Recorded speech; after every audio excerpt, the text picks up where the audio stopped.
spend time with all of you. I'm excited that the show exists.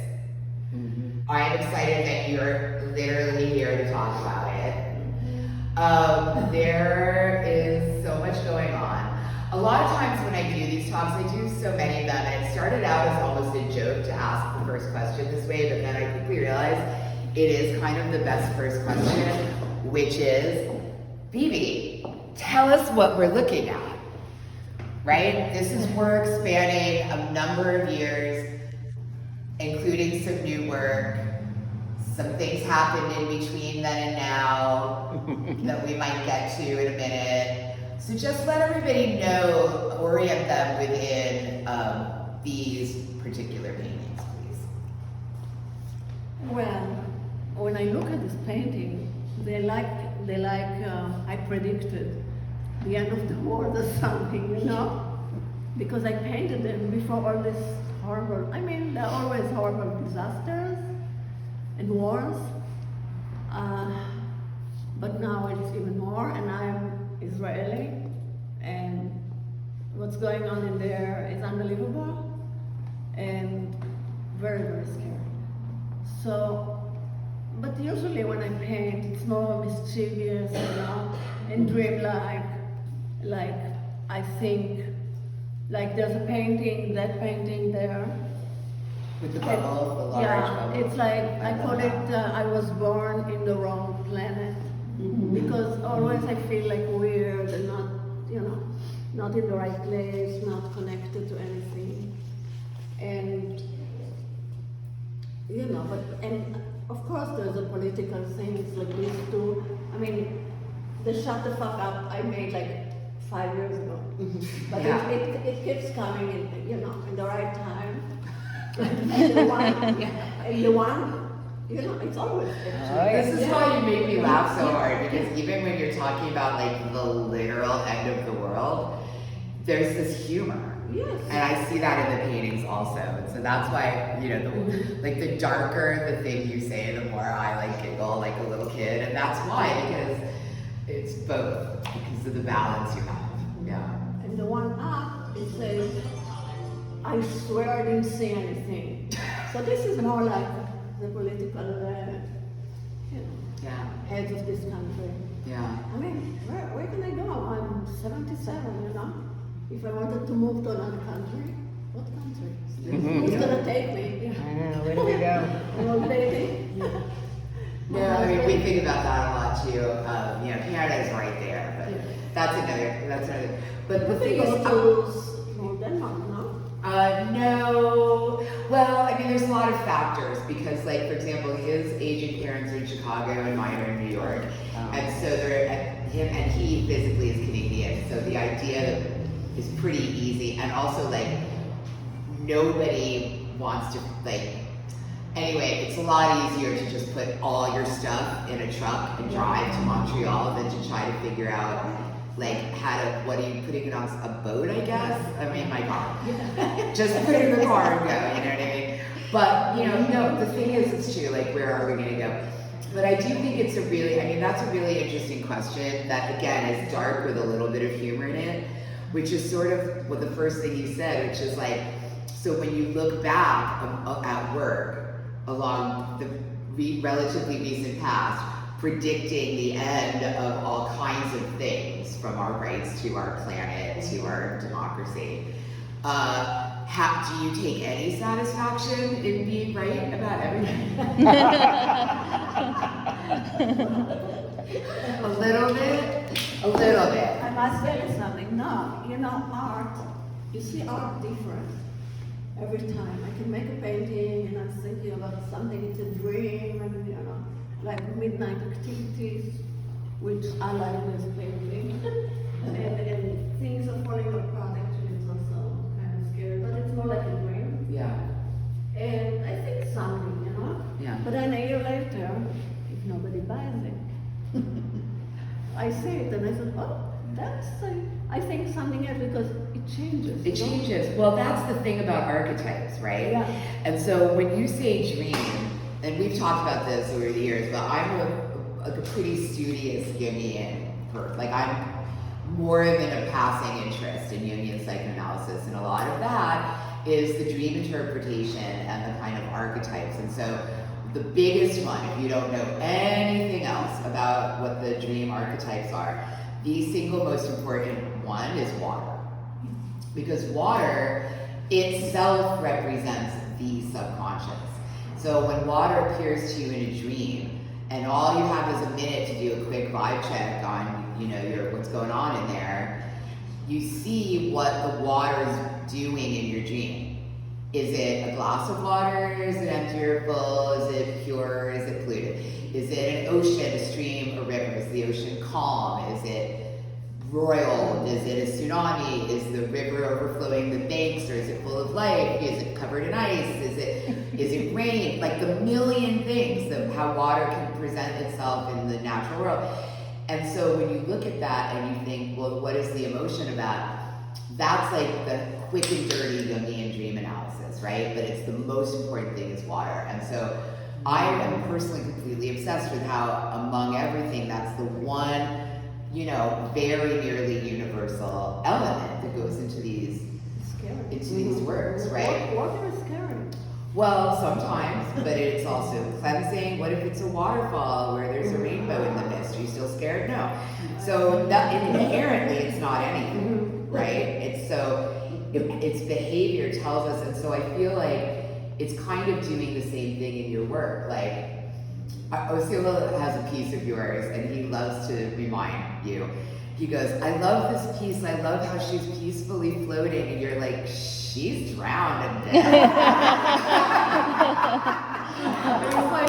That's funny.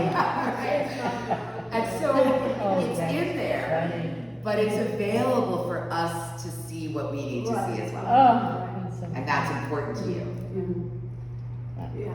Well, yes, water is scary for me because I'm scared of drowning. I think it's, but on the other hand, it's beautiful. Water is beautiful. It's life. So Our this- bodies, right? Yeah, this water is carrying my home. Okay. It's called What Shall I Do Without My Home? And the house is floating somewhere, I don't know where, you know, in the forest, but on water. So it's not drowning, it's there. But I love home, everything that has to do with home. And I mean, all of us, I think that maybe when we get older, we more and more connect to the fact that you have a home or something. I don't know, you can tell. Well, and I think, you know, more at the way the world just has evolved, more and more people all the time, for more and more reasons, leave what you might think of as home. So most people I know, I've lived in Los Angeles since 1995, and this is my home. I will tell you that. But I'm going to visit my parents in a couple weeks, and you know what I've been saying? I'm gonna go home. What the hell is that? They don't live in the same. My father and my stepmom moved to the Bronx. Bless, their house is adorable. I didn't grow up in the Bronx. So that's not right. It's good. It's nice up there. They're right, like one more bus stop is Yonkers. It's adorable, right? Okay, Gibbon Avenue with all those little houses with it, right? Okay, but that's not my home. It's my parents. It's my dad. You know, right? So what is that? I grew up there. I think of it as going home to New York. How old But are I you? am 53 and I've spent 30 years here. What is home? And so it starts to take on these other meanings, like something that you are yourself, maybe. Right. Yeah, well, I lived in a lot of homes in Israel because my father was in the military, so we moved all the time. I went to 9 schools and I lived here. This is the first place that I lived for such a long time, since 79. 1979, wow, well that's it. I mean, And this this is is home. home. Yeah, But Israel is also home. yeah, exactly. But this is home. But And this is home. I don't know. If you ask me, would you like to go live there? Not now. Not today. Yeah. I know. I mean, my family there has many, many opportunities and sponsors here and money. If they wanted to leave, she's my age, they could have left. They love it there. Yeah. It's where they live. They're like, no, our kids right love here it. this year. So, and so everyone has these feelings, and some people, home is a triggering, horrible place that you fled and would prefer to never think of again. Thank you. And for some people, it's something they lost and yearn for, and maybe it doesn't even exist anymore, much less could they physically go. And I feel like that's, again, the water, the home, the elements of nature, trees, the fruit things, the atmospheres that come into your work, the animal spirits. All of those things feed into that archetype in a way that it means something to you with plenty of room for it to mean what it needs to mean to the viewer. Right. But I wonder if you wouldn't mind talking a little bit about some of the more recurring themes, like the women, are they all, they can't all be self-portraits, I guess they can be, but there are multiple images where there's more than one figure, so who are the women? The women represent me. Even when there's more than one in one picture? Yes. So the mother and child, both of you? Yeah. But it just, I take myself as a model, it doesn't matter, because I know myself more than I know anybody else, you know? It's not like I'm trying to exactly be like, speaking to the microphone. Did you hear me? Yeah. There you are. Talk about this. So, but when you go to choose what's going in a composition, how much is it like intuitive in the moment, or is it planned ahead of time? Do you pick the symbols because you have a story in mind, or does it just kind of happen? Talk about that, please. It kind of happened. I never planned composition. Once I start painting, you can do the composition, you know, while you're doing it. But I don't think about, oh, it has to be like this or like this. And I changed, you know, through all the paintings and stuff. But I never had 1 second of thought how to make a composition. It's just natural to me. And I learned it in 8th grade. I had a wonderful art teacher. And I guess it stuck with me. Yeah. This guy. Sorry. How to make it, like that's powerful, like I central. remember, I know you do this, you make but you can see it immediately when you paint. And you can always, if it's not right, you can always add something on the other side. And even if it's not a composition, it's also okay. It's art. A lot of people paint with no composition, you know? Right. So it doesn't matter. Right, yeah. Right? No, well, I think part of the reason I'm asking is because they're so full of detail and balance and, you know, often symmetry, or if it's not symmetry, it's still a balance. And that, to me, not a visual artist, seems like the kind of thing you'd have to kind of plan for, because it's often very complex and the balance is very delicate, and yet you pull it off. And so I love hearing that you just kind of, it just kind of happens. Because this would take me forever to map out and make sure that I knew what I was doing, and your color sense is quite eccentric, so that's also more intuitive. The colors has to be, they have to, that's very important for me, the contrast. You know, one color go with other color. And it's my personal taste, you know, my house is like this, I try to dress up like this, I'm proud of my art. Yes. And colors, very, very important for me. Yeah. And I think color carries a lot of the emotion. Like, you know, this is a conversation that we have about photography a lot, where like there's a reason you think of black and white as more photojournalistic and that informational, and color as more like emotional and atmosphere. And I think the same is somewhat true in painting. Like, there's imagery that lets you know like who and what is happening in this composition, but a lot of the emotional impact is actually carried in the color. right. How do you, other than just like, yeah, obviously you're obsessed with some gorgeous reds and greens and blues, but like, do the colors mean things to you as well, or is it more, talk I can taste them. Ooh, taste love. Okay, break it down for me. I What can does tell painting you, taste it's not, like? it's just from another planet. It's not that I can tell you, okay, it tastes like mint, I don't like mint. Or red is a very warm color for me. Yeah. And half my house inside is red. Not anymore outside. Oh, really? I haven't been there in a while, but I did love the red. It's something. What changed? Yeah. What does green taste like? Yeah? Not mint. Yeah, it's like something between banana and another fruit and strawberries, you know? Something good. It's not, you know, tastes good. I also have colors. I have names, colors to numbers. And it's some kind of disease, not disease, but some kind of, my daughter would know how to call it, you know? And yeah, it's weird, you know? Since I was a little girl, I have this thing. So there's a way that you reach for the colors that in the moment is very intuitive, but actually there's kind of a system back here that you understand in a scheme.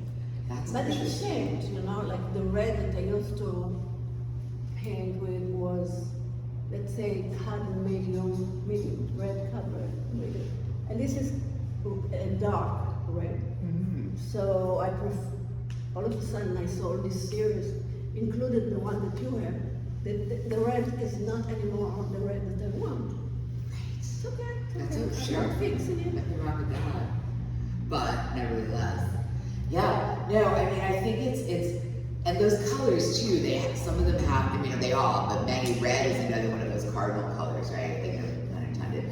But where, you know, it's everything from love to death, war, anger, danger, passion, right? Like, things that should seem to contradict each other, but everyone knows kind of belong in red.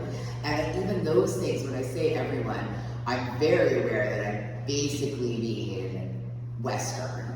Because as soon as you are in an Asian community or, you know, literally anywhere in the world, those meanings shift. And so what we think of as a good luck color is literally what you wear at your funeral in another culture. And so, you know, it's a very interesting kind of way of figuring out some of the meaning is, you know, how you intend it as the artist. And it's very hard for me to tell you how and why, but look here, there's no red in here, I lost. Almost. No, there's red. See, there is a little bit. And in the trees too. In the tree. Wow, spot it. It's almost like you're used to looking at the painting. Yeah, it's really red. Up there. Oh, yeah. Yeah, there. Look Can't at see this, a little bit of red, it's not always just red. Almost every painting. But I think it's like, it's also color, I mean, I know you're not, this is why I asked, because it's not like you're in there like doing color theory, right? Right. But if you were, the red and the green, the blue and the yellow, the purple and the orange, those are things that are known to activate each other optically in the eye of the viewer and in a way that creates a lot of physical energy. Has to do it to me, you know? If it doesn't do it to you, And I mix colors, it's not like, no, these are your own. you know, it's not like I'm doing it, you know, straight. Yeah, you can tell. You can tell. But, So how, all right, shifting to like the personal, sorry, we have to. Everyone in this room kind of knows that this cataclysm befell you and that you were a survivor, but it's still terrible. So this show is mostly already existing work. The things you've done since then is the sculpture, the construction, the sculpture, some of the, but you chose these recently, so on the other side. So you curated your own studio archive with the same perspective. So I'm wondering if you, to whatever degree you're comfortable sharing, could talk a little bit about how that experience may or may not have changed how you see your own work. first of all, I have no idea how I did it. Okay. But it's always also before my accident, you know. But yeah, I fell. I was mostly paralyzed, but I'm already walking on a walker and hopefully walking soon. It takes time, like a year or something like that. It's shit, you know, like I'm telling you, all of you, don't fall. You don't know what can happen.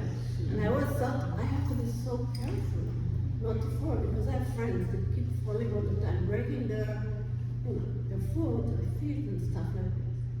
And then I fell out of the blue, in the bathroom, in the election day night.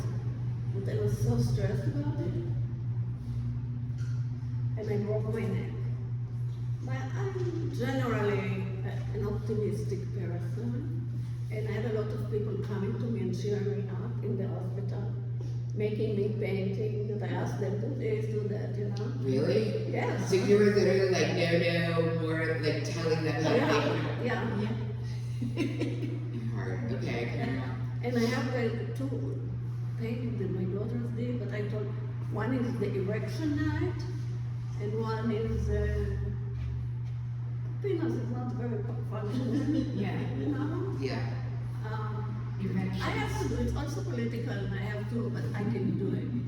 Yeah. Right. She did it. Your daughter did it. Right. For Nice. my request. So is painting, I mean, this is also something you're working toward getting back to, is just being able to be loose with it and work the way you're accustomed to My working. hands. Yeah. They're not, I do stuff, I just did painting. But maybe my style will change, and maybe I'll do it. I'm so liking to be in control that I'm trying to paint the way I paint.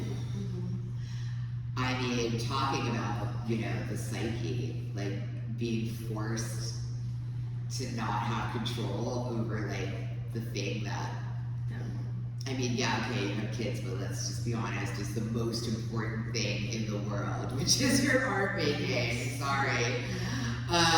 Secret, sorry, did I just spill every mother and kid's secret? I hope your kids aren't listening. But like, in all seriousness, when you're alone with you, this is who you are. So, it, like, but I feel, Bibi, honestly, that you were already working that material, like figuring out how to survive and move forward and put something back together amid literal, like, multiple catastrophe, kind of is already what your art has always been about. And part of me feels like no one's better equipped, like, for this moment than you, because this is already who you are. And it's only 6 months. I think that's another thing to remember. Yeah. These works are from I curated the show 10 months ago. So the paintings were like, okay, we're going to take that one, we're going to take that one, how about these two? And we kind of curated it mostly 10 months ago. But this is 6 months. Only 6 months. Mostly after accident, but also gave some people like Susan and Goa and my granddaughter. Who else? I'm open to they made rooms. It's an installation of a home. I mean, I think it's really And it's interesting, not finished. but it's not finished. I love that you brought it here, so you're going to keep work. That's going to go back to the studio and continue to grow and be. And it's not Look how excited and all good. She's like, I know, right? It's going to be great. She knows it's kind of. Yeah, but I mean, I think there's something. I'm really, I guess, just as your friend and as a major fan of your work, I just really want to make sure that you know how great you are and how great you're doing already. And maybe it doesn't feel like that to you all the time, but we all see it. Yes. Yeah. Definitely. Yeah.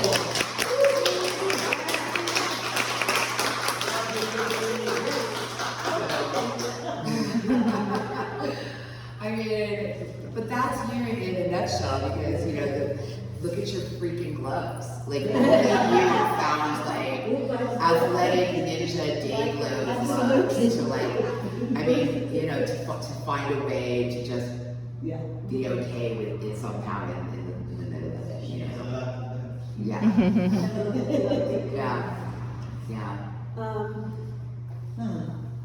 Yes. And I mean, for whatever it's worth, we're all not doing that great either. Like, maybe I didn't fall off the ladder, but like, or in the bathroom, but you know, like the world, if you haven't noticed, is kind of having its own experience with catastrophe, multiple catastrophes right now. And so I'm sorry to say that I think your art remains timely in that way.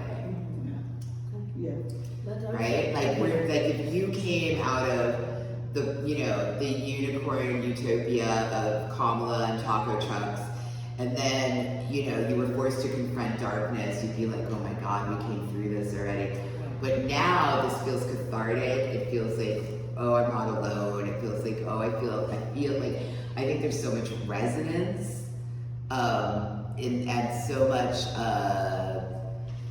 growing beyond your biography, that as this work continues to exist over time, it absorbs. So I've seen a lot of these paintings before, but I low-key feel like I'm seeing many of them for the first time because of the life that has happened between then and now. Susan? Yeah, I just wanted to mention some, that's. I should point out that if anyone has anything to say, you should just do that at any time. Starting with Susan. No, but what's interesting, what you mentioned and what I know from Bibi too, and from myself and all of us who are artists, is that often you look at a piece that you did before, you know, like a while ago or whatever, years ago, and you do wonder, one would wonder, how did I do that? How did I make that? Right. So before, yeah, exactly. And so given that, because you go into this special place when you're creating it, and then you come out of it, and then you look at the piece, and it was some other, you know, you went somewhere else when you made it, and then you come back from that, and so I agree with you, Shana, that the transition is sort of like seamless. You were working on those pieces before the accident. Yes. And they, That's to her. yeah, and they connect with the work that you did before, and who knows what's going to come from that too. But it's interesting that because you had this major situation happen in your life, we can point to that and say, oh, that's when this shift happened. But I think that it was underlying, kind of coming in some sort of weird way. Yeah. And it's just incredible. And I've seen, you know, from where you came to 6 months ago, man, it's just incredible. And you know, you really need a big pat on the back. I agree with that. I can feel that. Yeah. You know, and I actually, all right, emotions. I have a question for you that's not emotional at all. All right, ready? You excited? All right.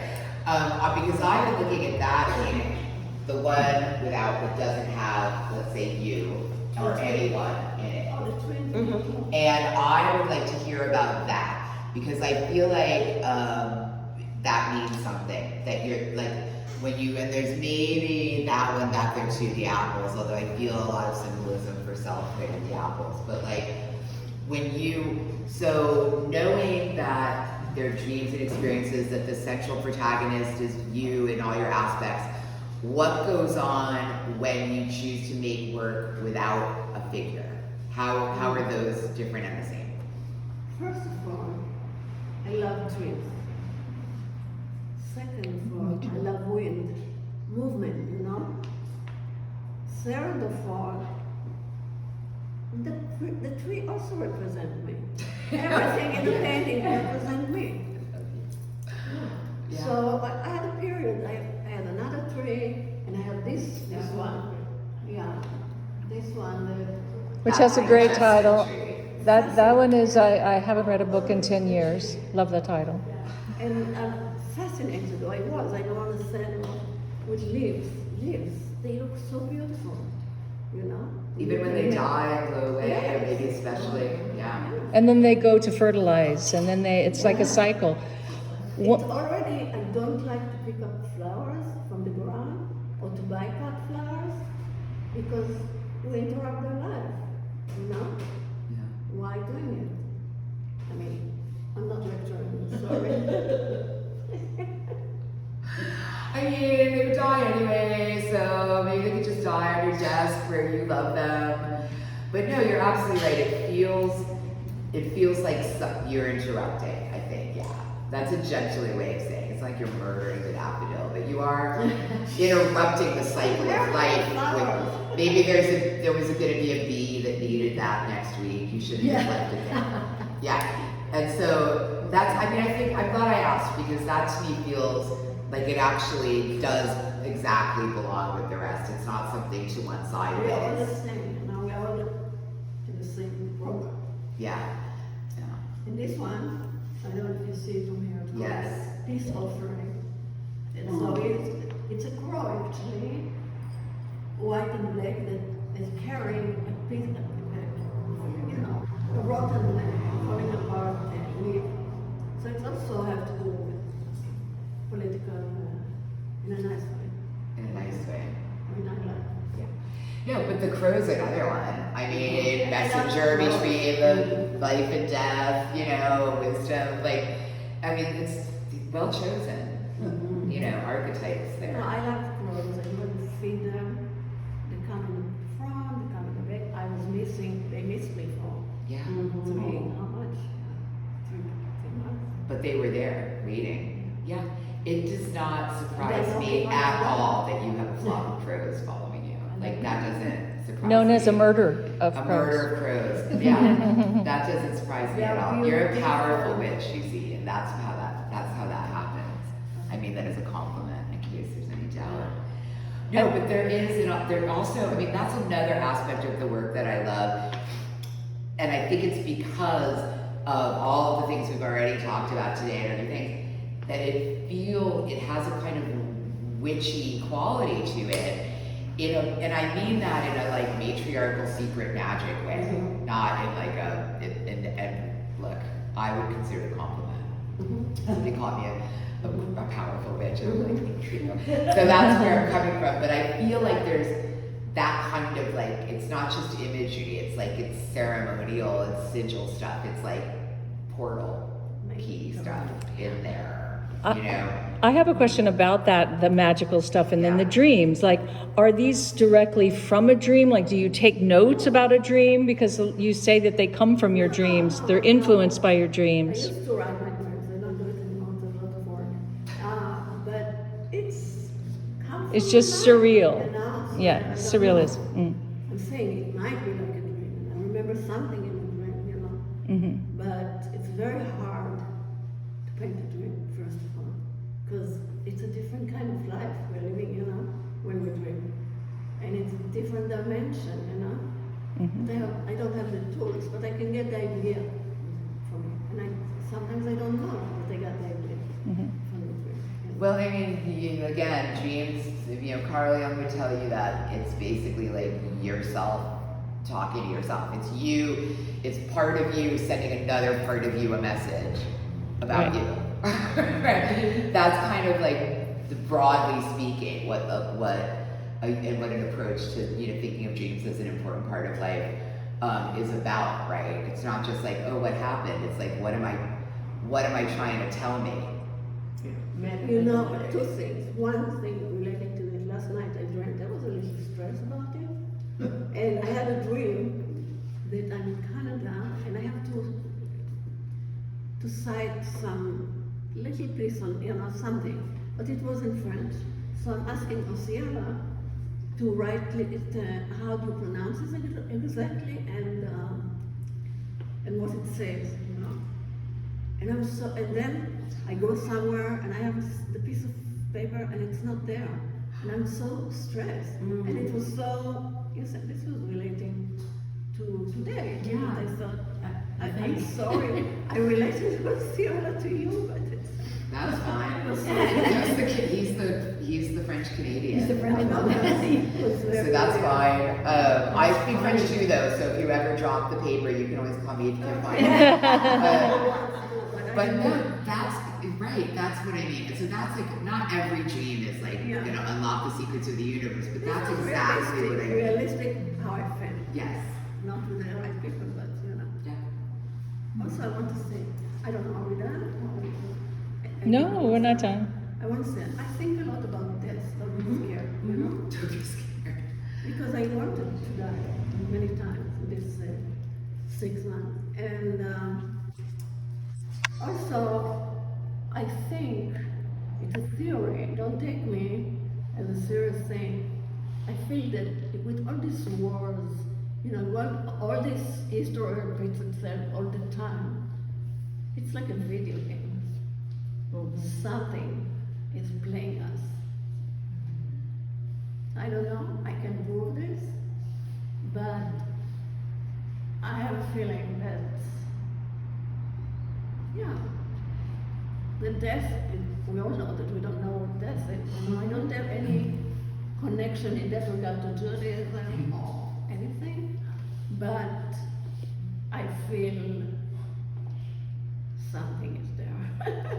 Something is there. It might be very interesting. Who knows? Yeah. We might start a new path. We'll meet each other. We'll have a party. Looking at me. You're looking at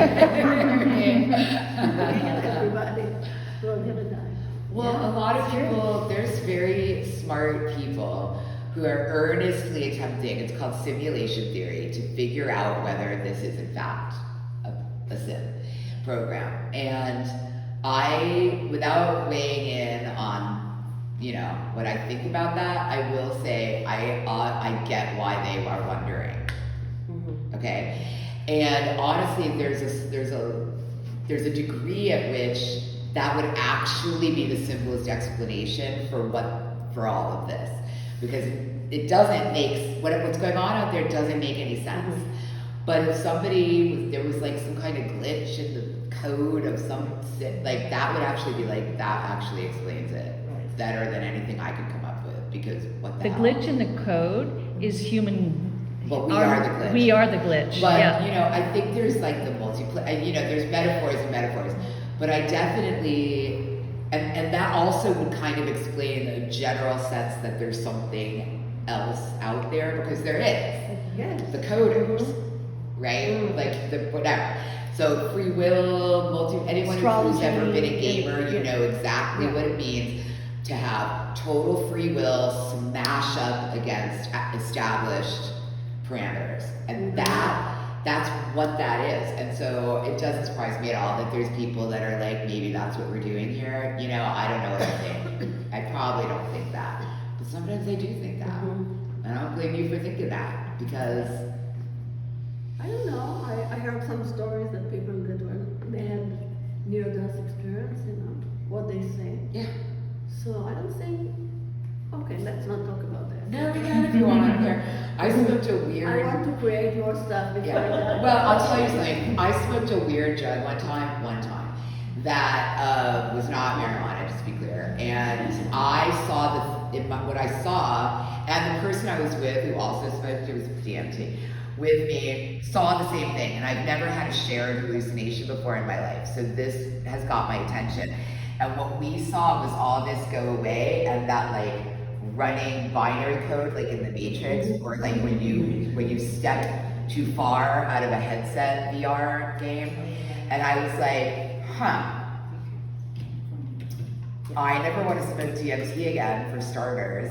But it stayed with me because it felt obviously real, but it made sense in a way that I wasn't, right? And I think we all, especially artists, creative people, but everyone has a series of experiences in their life that kind of pull that curtain back a little in different ways.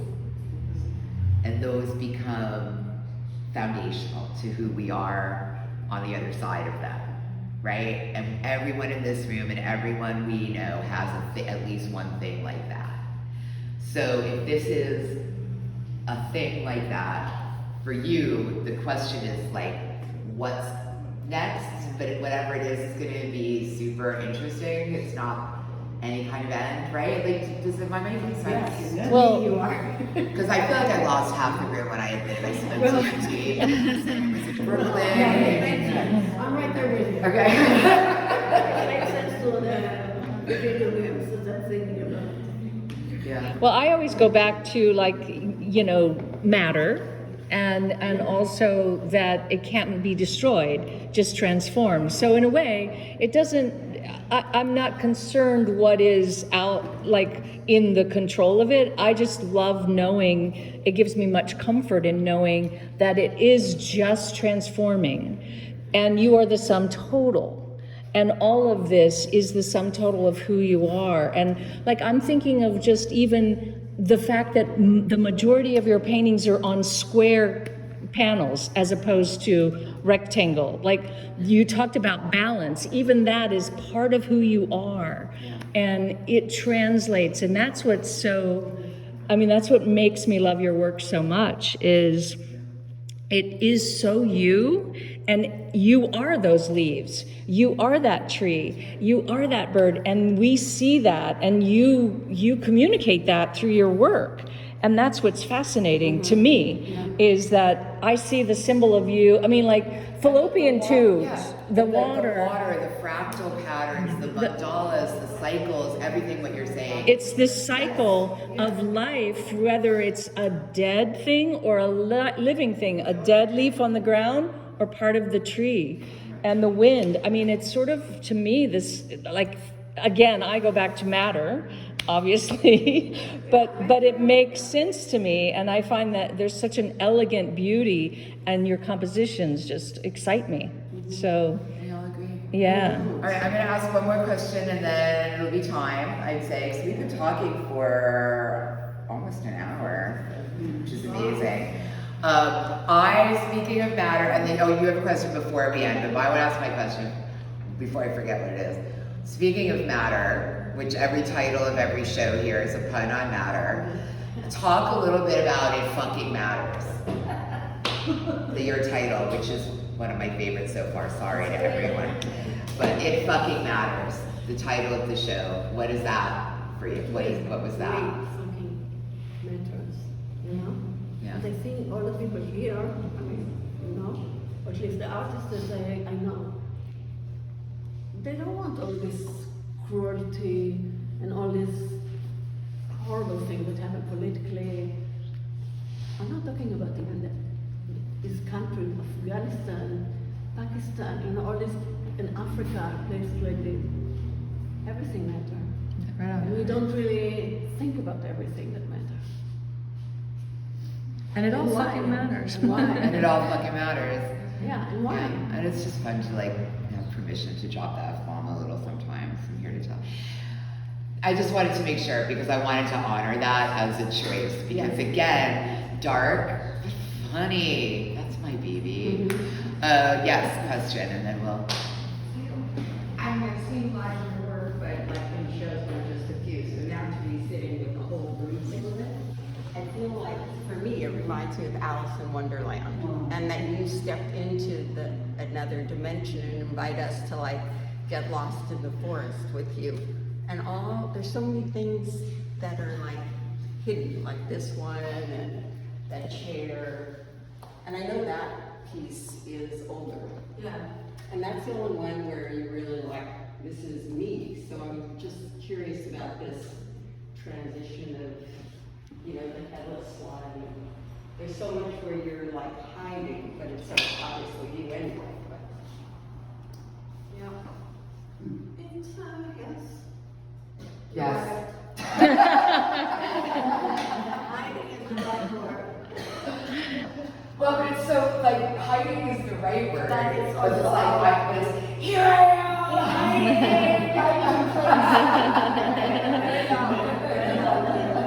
I don't really love what I love with my feelings. Yes. Yeah. What I feel and what I think, is there. I don't care about. People go, I can't put it in my house. Too many colors, too strong colors, too this. Okay. Make your own art. Most people want the art to look like this.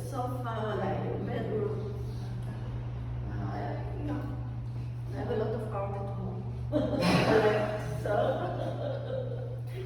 contribute some kind Well, of. I mean, I'm glad you did, because if now the show like this can happen from within the art that's still in your studio. So I'm glad, I'm pleased for these paintings that they have new friends to make, so. I have to make a little party. Yeah. You know, Yeah, like a little tea party, but with all of you around. outside, we don't have to look at the backyard. With the crows, guys. Let's come over and feed the murder crows together. That actually sounds like a lot of fun. Yeah. I want to share something. I wanted to share something prior to the interview, but I think it's a public thing. I'm public, by the way. Yeah, thank you. In my life, I'm old now. I'm 86 years old, so I'm older than you are, and I've gone on. How old are you? And things, 86. And things have happened to me. My face became paralyzed, and at that time I was an actor, and I couldn't act.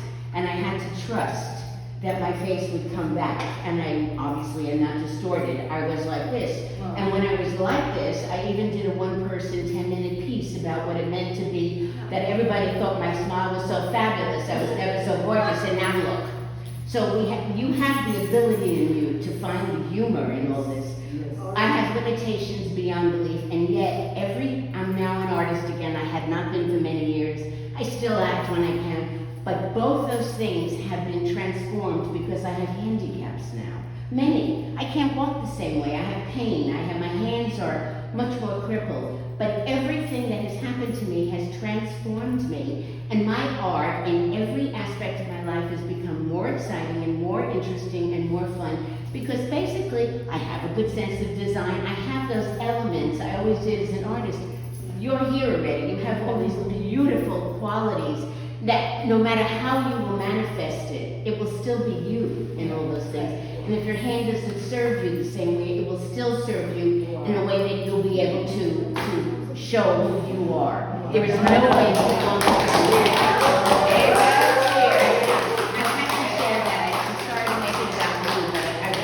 I've been through that story, and I can't believe how one can really gain from it, believe it or not. I never would believe it or not, but I am.